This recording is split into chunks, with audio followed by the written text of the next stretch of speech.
자, 저는 오늘 에레미야 26장 1절로 22절 말씀을 중심으로 자, 오늘 본문의 내용은 1절부터 이제 11절까지 하나님은 에레미야에게 너는 줄과 멍에를 목에다 메고 이제 주변에 유다 주변에 있는 모든 나라 왕들에게 그 멍에를 바벨론의 멍에를 매게 해라. 자, 분명히 하나님의 뜻을 전합니다. 하나님의 뜻을 전한다는 것은 뭐냐면 살 길을 가르쳐 주는 것입니다. 만약에 살 길을 가르쳐 줬는데 거부하면 칼과 기근과 연병으로 전부 죽는다는 겁니다. 자, 그래서 세 가지 경고가 나오는데 1번 유다 나라의 주변에 있는 모든 나라들이 왜 시드기야가 하나님의 뜻을 거부하고 거짓 선지자들의 말을 듣고 반 바벨론 동맹을 맺고 하나님의 뜻을 거역했기 때문입니다. 자, 그래서 첫 번째 1절부터 11절까지 유다 주변의 나라들에게 경고의 메시지를 보냈습니다. 그 다음에 12절부터 15절까지는 유다왕 시드기야에게 경고합니다. 거짓 선지자들의 말을 듣지 말고 바벨론 왕의 멍에를 메라 그런 것이고, 그 다음 마지막 세 번째 16절부터 20절까지 유다 백성들에게 또 경고합니다. 선지자와 이 제사장들과 모든 백성들은 이제 2차에 다 끌려가고 빼앗겼지만 남아있는 것을 지키기 위해서라도 기도해라. 그런데 이미 말씀드렸지만 썩을 대로 썩었고 부패할 대로 부패했기 때문에 하나님이 바벨론을 들어서 지금 심판하는 거 아니겠습니까? 자, 어제 말씀드렸던 걸 이어서 다시 또 말씀드립니다. 오늘 우리는 하나님께서 바벨론으로 옮기신 것은 소돔과 고모라 성을 미워서가 아닙니다. 소돔과 고모라 성에서 나와야 살기 때문에 그렇습니다. 자, 오늘 나와 여러분이 살 길이 뭐냐 그 말이에요. 자, 오늘 많은 이스라엘 백성들이 하나님의 뜻을 모르는 것이 뭐냐면 지금 하나님의 뜻은 무엇입니까? 더 이상 예루살렘에 머물러 있으면 하나님의 성전 안에 있으면 다 썩어버리기 때문에 썩기 전에 끄집어내는 것입니다. 이 말을 알아들으셔야 된다니까. 자, 그거를 에레미야가 하나님의 말씀을 대언하는 거잖아요. 그런데 백성들은 뭘 오해하죠? 거짓 선지자들은 뭐라고 에레미야를 모함하죠? 바벨론의 앞잡이라고 얘기해요. 자, 6절 한번 보시죠. 6절 시작. 이제 내가 이 모든 땅을 내 종 바벨론 왕 느부갓네살에 손에 주고 또 돌 짐승을 그들에게 주어 부리게 하나니. 자, 하나님께서 이제 모든 땅을 바벨론 왕에게 줬습니다. 이제는 살려면 바벨론 왕에게 가야 삽니다. 자, 그러니까 그 말했다고 에레미야가 바벨론 앞잡이라는 것입니다. 자, 앞잡이라는 말을 잘 이해하셔야 되는데 자, 친일파 앞잡이 그러면 어떻게 되는 것입니까? 일본 사람들의 앞잡이인 거죠. 자, 앞잡이라는 말 속에는 누구에게는 가까이 하고 누구하고는 등을 졌다 그 말입니다. 자, 그러면 친일파 그러면 일본 사람들에게는 가까이 하고 한국 사람은 등을 졌다 그런 뜻입니다. 자, 그러면 바벨론 앞잡이 그러면 어떻게 되는 거예요? 바벨론하고 가까이 하고 하나님하고 등졌다 그 말입니다. 그래서 예레미야를 이스라엘 백성들이 돌로 쳐 죽이려고 한 것입니다. 하나님을 배반하고, 자, 세리가 무엇입니까? 세리가 로마와 가까이 하고 하나님을 등졌다 그 말입니다. 예레미야가 하나님의 말씀을 전했는데 바벨론의 앞잡이라고 오해한 것입니다. 그러니까 예레미야가 하나님 앞에서 하나님, 나 이제 더 이상 하나님 말씀 안 전할 거예요. 왜요? 입만 열면 바벨론 앞잡이라고 그러고 하나님을 등졌다고 하는데 억울합니다. 그래도 해라. 돌에 맞으면서도 해라. 왜? 그것이 살 길이니까.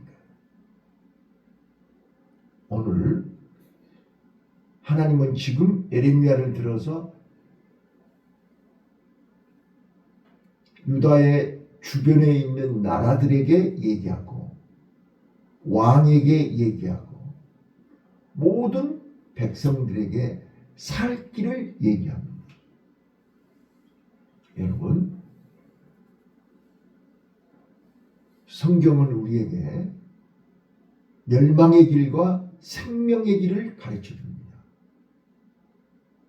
살 길과 죽을 길을 보여주고 있습니다. 예수님이 이 땅에 오신 목적이 뭡니까? 양으로 하여금 살 길을 가르쳐 주기 위해서 오셨습니다. 이게 십자가의 길입니다. 이게 좁은 길입니다. 자, 예레미야는 하나님의 진노의 심판에 살 길을 가르쳐주고 있는 것입니다. 노아는 홍수 심판에 살 길을 가르쳐주는 것입니다. 자, 아브라함에게 민족의 조상, 축복의 조상, 믿음의 조상으로 살 길을 가르쳐준 것이 모리아산입니다. 자, 우리는 모리아산 그러면 뭔 그런 하나님이 다 있어?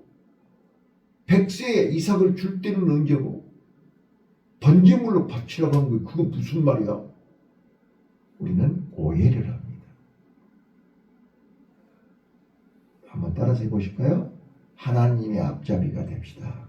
하나님의 앞잡이가 됩시다. 오늘 하루 내가 하나님의 앞잡이가 되기 위해서 물과 성령으로 거듭나야 됩니다.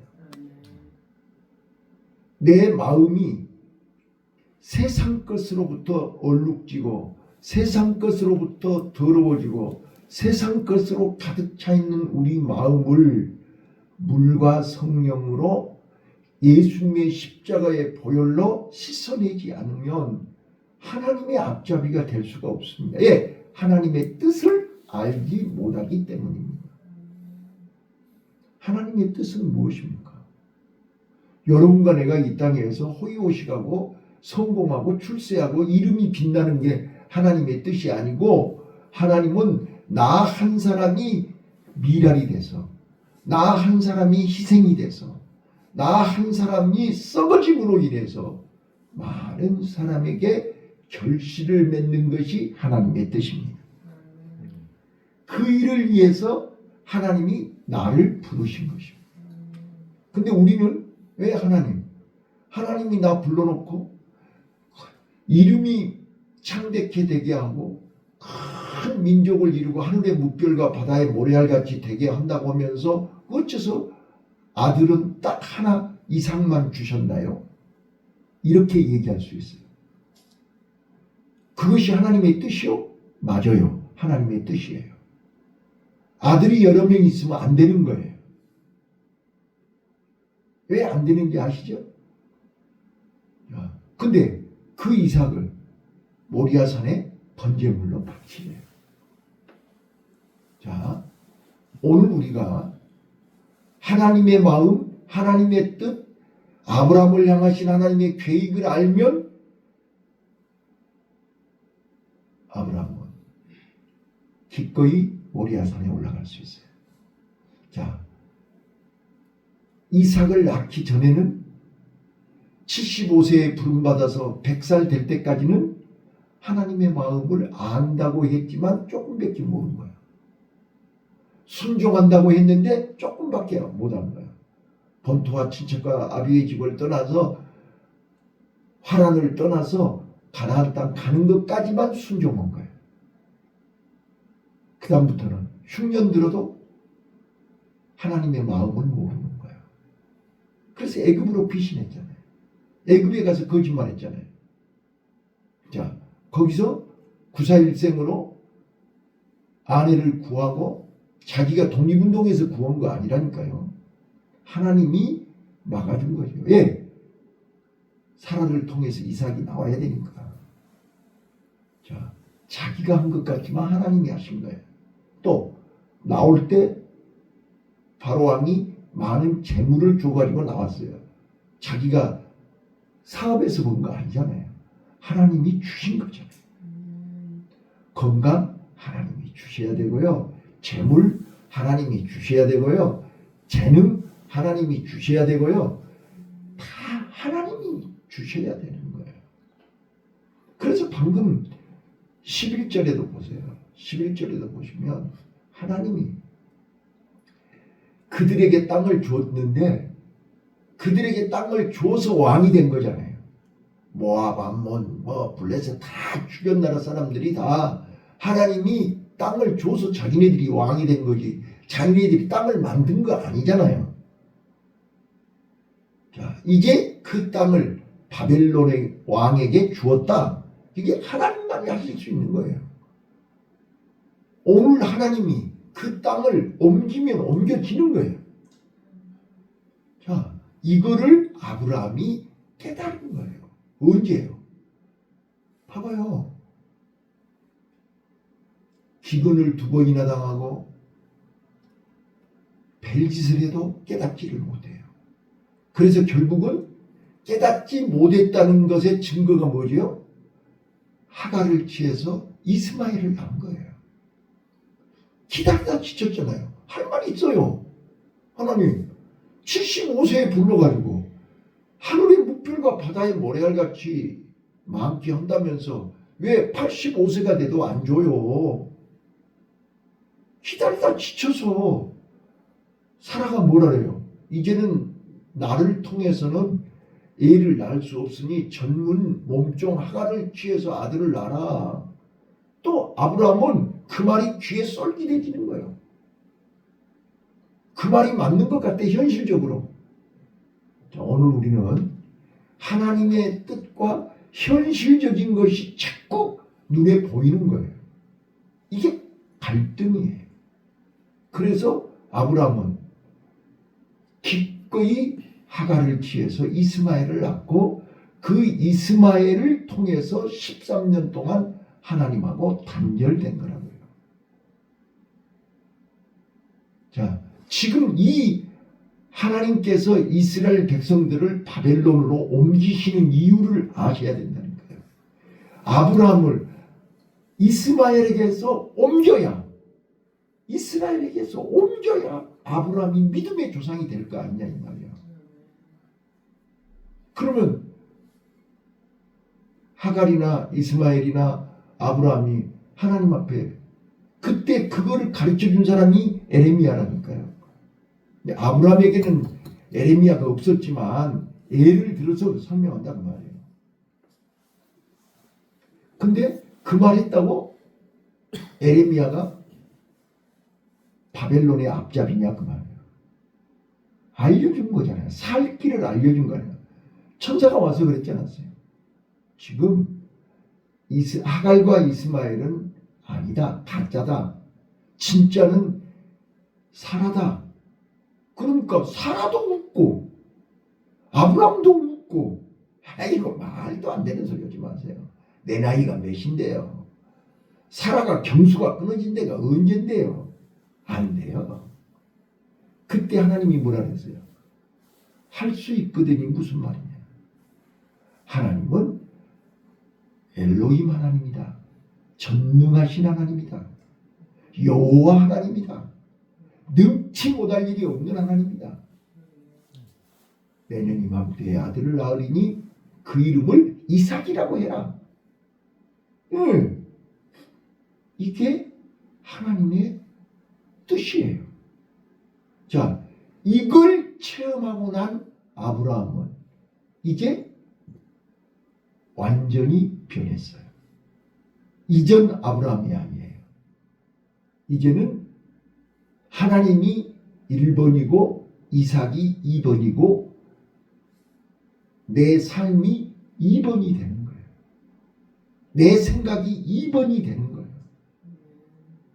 그래서 아브라함이 믿음의 조상, 축복의 조상이 된 거예요. 그래서 하나님이 모리아산에서 뭐라 하세요? 이제야 네가 나를 사랑하는 줄 알았다. 이삭보다 더 자신의 생각, 고집보다 더 하나님이 먼저인 것을 내가 확실히 알았다라고 여호와 이레의 복을 주신 줄로 믿습니다. 오늘 에레미야는 하나님의 앞잡이입니다. 바벨론의 앞잡이가 아니란 말이에요.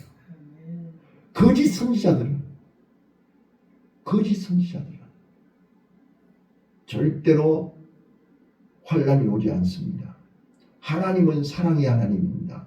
하나님의 성전이 예루살렘에 있고 하나님의 성전에 하나님이 계시는데 하나님이 왜 성전을 불태우고 예루살렘을 망하게 하겠습니까? 걱정 안 해도 됩니다.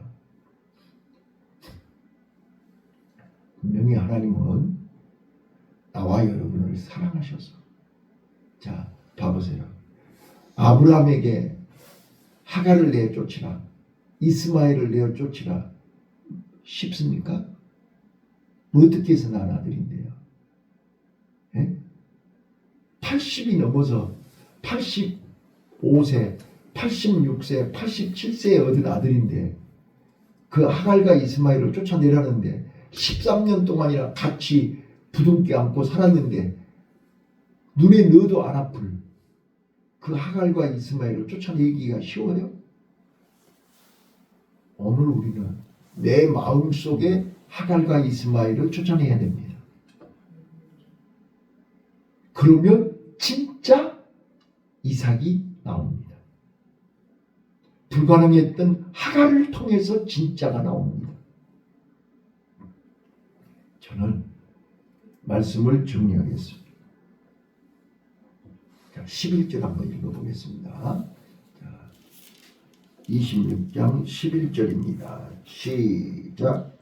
오직 그 목으로 바벨론 왕의 멍에를 내고 그를 섬기는 나라는 내가 그들을 그 땅에 머물러서 밭을 갈며 거기 거하게 하리라 하나 뜻이다.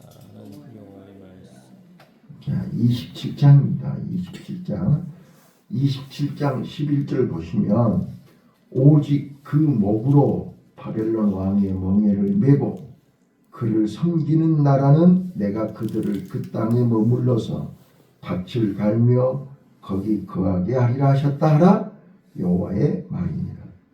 오늘 우리는요 바벨론은 하나님의 심판의 도구로 사용하는 것입니다. 자,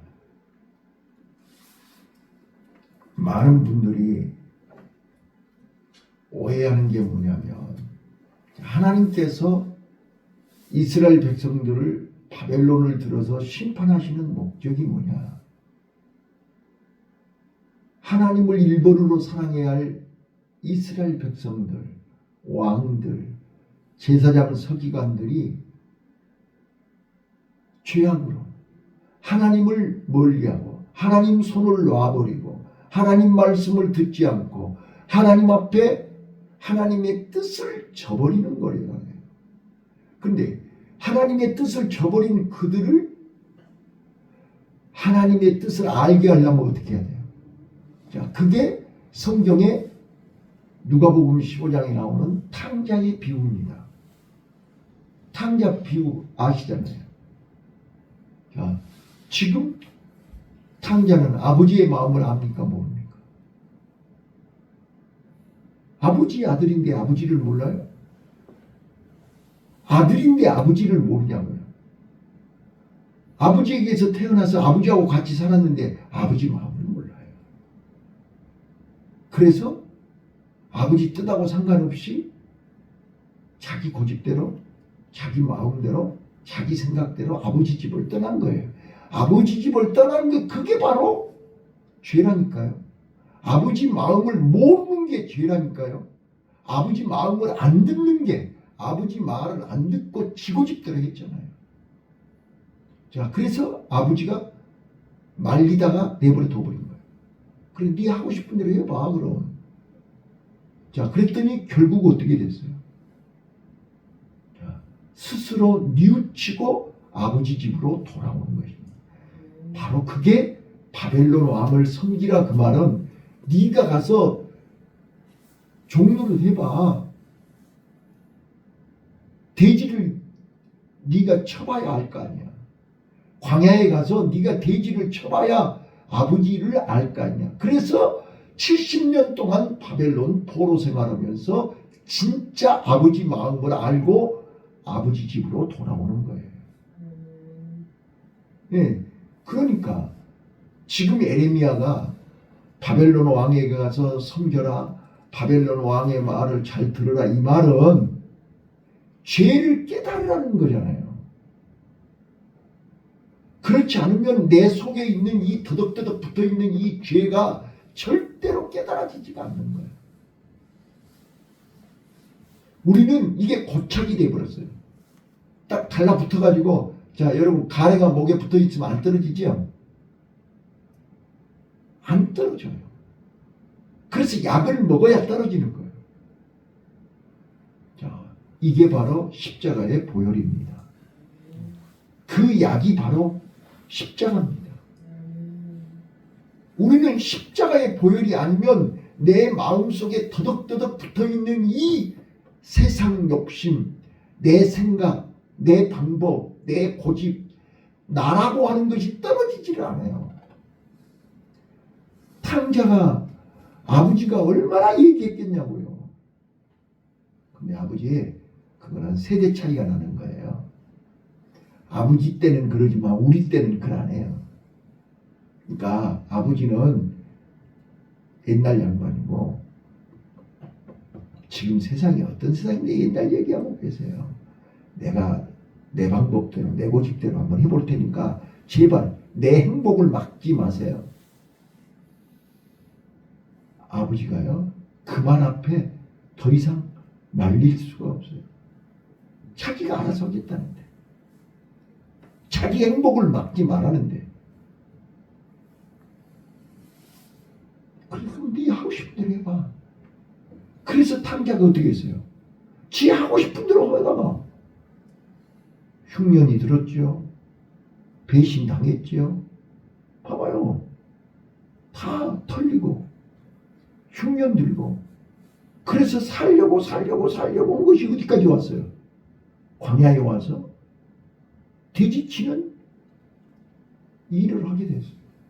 근데 돼지를 치고라도 먹고 살아야 되는데 먹을 것이 없어요. 지업 열매도 없어요. 돼지가 먹는 음식도 없어요.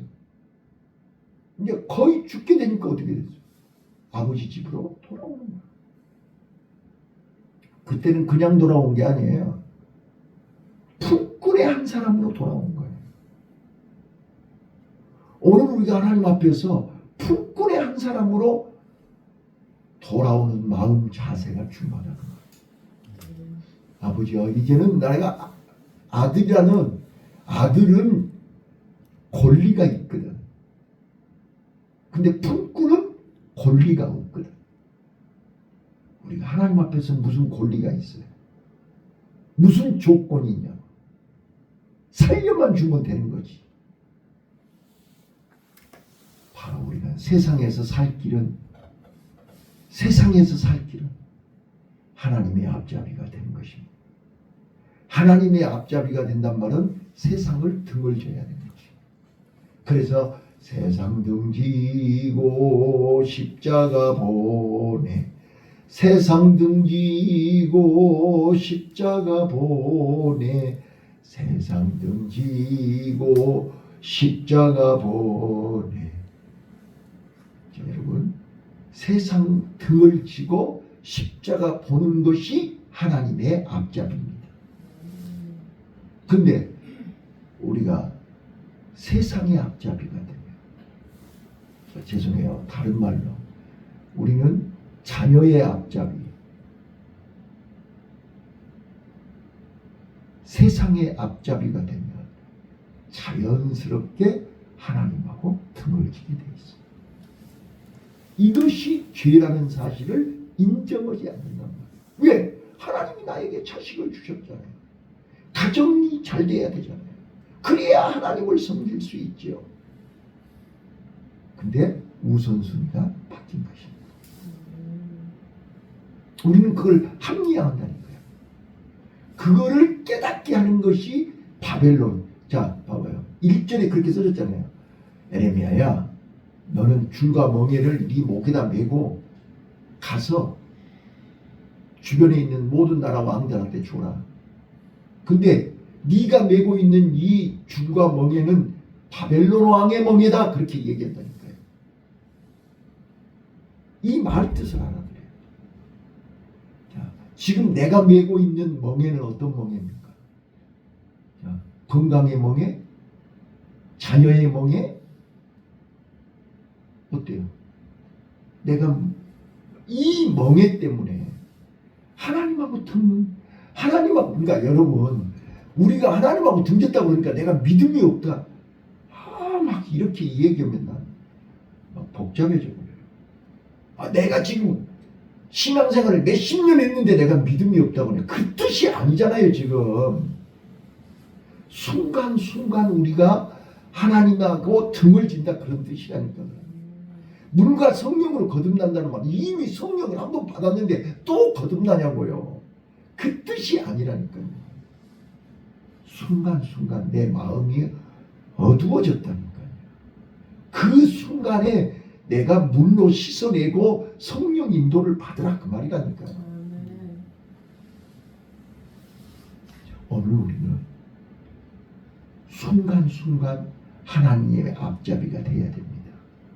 순간순간 하나님을 등지는 세상의 앞잡이가 되면 안 된다니까요.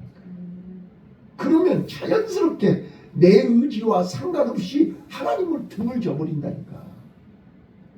그래서 그거를 깨닫게 하기 위해서 바벨론의 멍에를 매라는 거예요.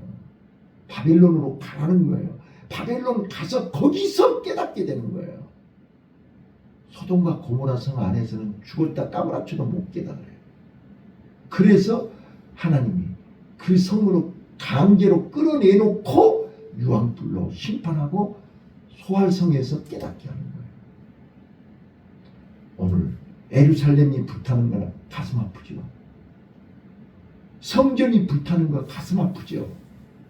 그런데 내 몸과 마음이 그 성전에, 그 예루살렘에 붙어가지고는 하나님하고 등을 치고 있죠. 몸만 거가 있지 마음은 하나님하고 등져 있잖아요. 강도의 구렬로 만들었잖아요. 예수님이 오셔서 뭐라고 한 거예요?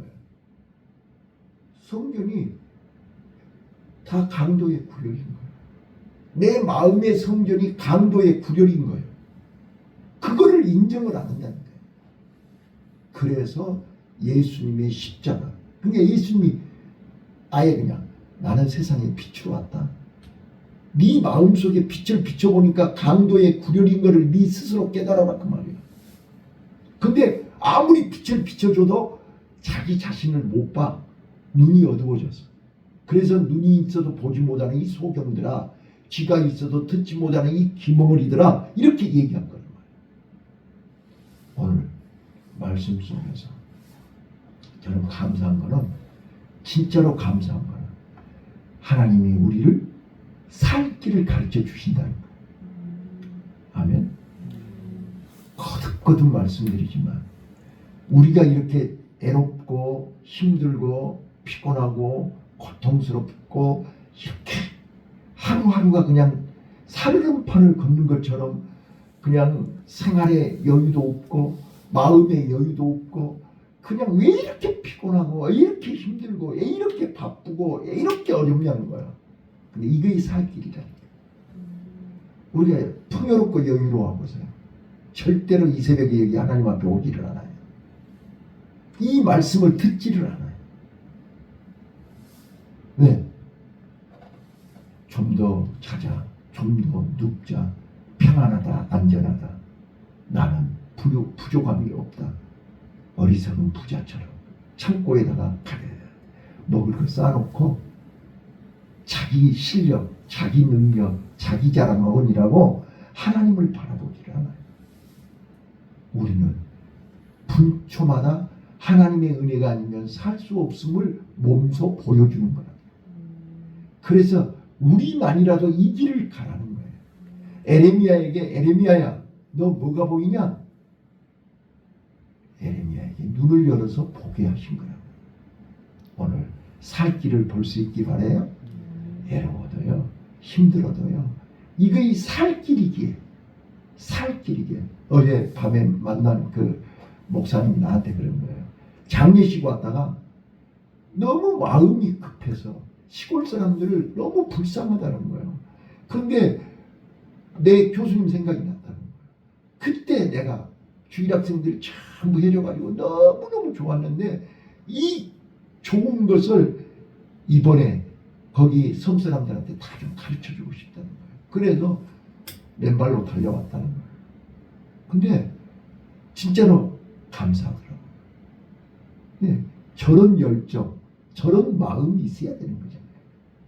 살 길을 가르쳐주고 싶은 열정이 있어야 되는 거잖아요. 그래서 내가 감동받고 왔다니까요.